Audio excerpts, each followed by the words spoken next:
هیچ کس زیان نمی بینه غیر از افغان. پاکستان زیان نمی بیند، عربستان سعودی زیان نمی بیند، آمریکا زیان نمی بیند، هیچ کشور خارجی زیان نمی بیند، شوروی هم زیان نمی بیند. اگر دیروز در اینجا عسکرایش وجود داشت اونا هم رفتن به وطنشان. این فقط صرف افغان است و وطن افغان است و خانه افغان است که زیان می بینه. بس از این خاطر است که خون پدران و نیاکان شما میر مسجدی خان و میر درویش خان بابا قشقاری باید در رگ و پوست و خون و استخوانتان دوباره به جوش بیاید. خانه کی ویران میشه؟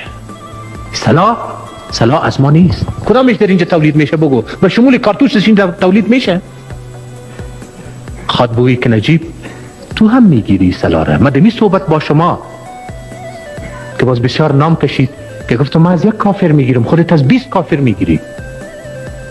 فیصله کردیم که بیا این کل سلاح ها را کوت میکنیم، با اونام میتیم به اینام میتیم، این سلاح ها را پس دوباره بیچی میکنیم، مسترد میکنیم و از شقیقی مردم افغانستان تفنگ بیرون میکنیم و میگذاریم این آزادی را برای مردم افغانستان که انتخاب بکنه که کی و پشتر کی میره.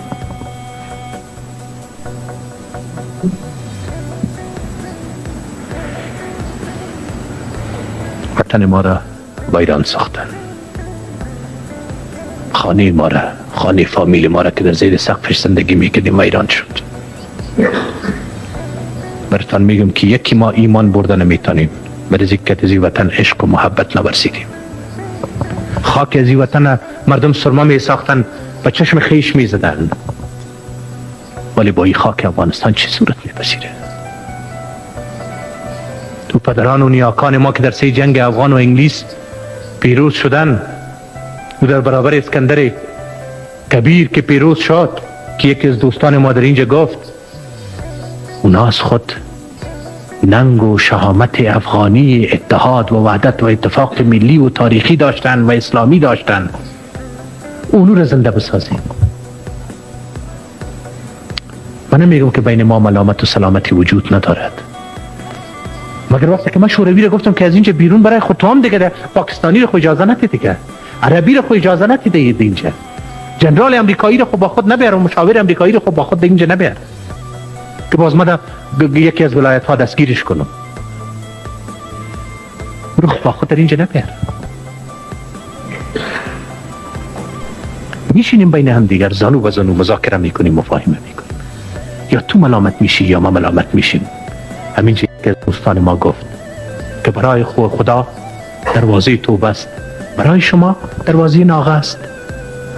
اگر ما ملامت شدم ناغه میتونم برای شما، اگر رفقای ما، اگر حزب ما، اگر دیگر ها ملامت شدن باید ناغه بده. ناغه را میکنیم سر تمام کدورت ها و دشمنی ها سنگ بزرگ میگذاریم. برای از که والا کردن از این کدورت ها و حساب ها و محاسبات جنگ ما را حل فصل نمی کنه. اثر نو در صلح و صفا و صمیمیت شروع میکنیم و خدمتگار یک دیگر و خدمتگار مردم خود می باشیم. این سوال وطن، تمامیت ارضی وطن شما در خطر است. وطنتان میتونه تجزیه شود، وطنتان میتونه پارچه پارچه شود. آیا استخوان‌های میر مسجدی خان کودکی در قبر خیش، ارواحش از شما فرزندان خیش، نواسه های خیش پسان نخواد کرد که یک مشت خاک را ما شما به میراث گذاشتم، به امانت به میراث گذاشتم و شما فرزندان ها با پای قدم های ما باید گام میگذاشتیم، با دشمن وطن مبارزه میکردیم و این خاک و سرزمین طوری که من نگاه کرده بودم پر افتخار نگاه میکنیم. من از دست تو پارچه پارچه و تکه تکه شد، تجزیه شد، تقسیم شد. یک قسمتش دست عرب ها هستید، یک قسمتش دست پاکستانی ها هستید، یک قسمتش دست انگلیس ها هستید، یک قسمت دیگه دست اروپایی ها، یک قسمت دست امریکایی ها، یک قسمت دست دیگه دست بیگانگان. ما گفتم که مسئولانه در برابر شما صحبت میکنم. حقایق تلخ است و همه ما شما افغان ها میرسد و من میرسد بر شما میرسد، ولی بیاین حقیقت تلخ در میان بگذاریم. شما برین که در کمپ ها چی میگذره. از افغانستان شروع میکنی، راه جلال آباد کابل در روزهای اول یک چند روز بسته شد، باز کرد را. از اون طرف موترها آمدن، یک حمله صورت گرفت بالای موترها. از بغل خانم ها گرفتن در دریا انداختن و خانم ها را با خود با کوه ها بردن، در کمپ ها چی میکنن. مردها به نام غیرت و ننگ و جهاد اسلام به جبهات روان میشه که اگر تا دیروز به این بهانه که گویا جهاد علیه شوروی هست بر ازای خود می آمدن، فعلا به زور روان میشه. افغان ها هیچگاه اقرار تحقیر و توهین نشون بودن در طول تاریخ افغان. کجا رسیدیم بگوییم؟ عشق چشم موی بر بدن آدم راست میشه. اومالا باز میگین که عفو در که لذت در عفو است، در انتقام نیست. او کسی که عرب آورده وطن مرا ویران ساخته، او کسی که امریکا را آورده وطن مرا ویران ساخته، دین مرا برباد ساخته است و با عزت و شرف و ناموس و حیثیت و آبروی ما بازی میکنه. ما چی کنم بگوین برای من؟ شما چی میکنین با ایسه افغان ها؟ میر بچه خان چی کرد؟ میر درویش خان با بخشخاری چی کرد بگوین؟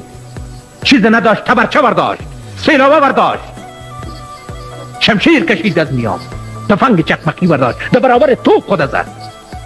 مگر ننگ و غیرت و عزت و آبرو و شرافت وطن را نگاه کرد، ناموس عزت خواهر و فرزند خود را نگاه کرد.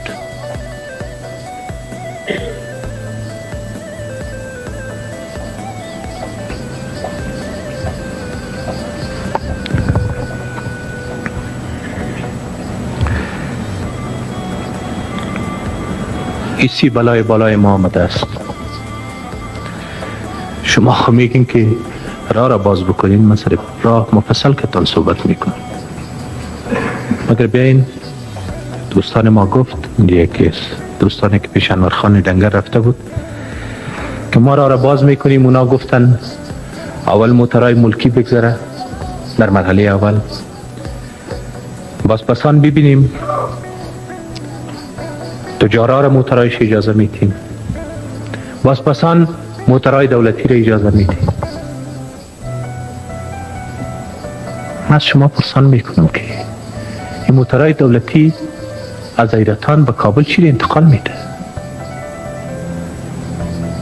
حالا شما ای را میفهمین خو یک نی دو نی صد نی صدها موتر گشتانده شده، تخلیه شده. چی را میارن؟ تیل، بوره، آرد، گندم، روغن. برای کی؟ برای 2 میلیون مردمی که در کابل زندگی میکنن. فقیر است، رنجور است. شما میفهمید چی زمستان تلخ گذشت؟ برای ما قصه کردن، برای یک جای دیگه میره حکایت کرده بودم، برای شما بازم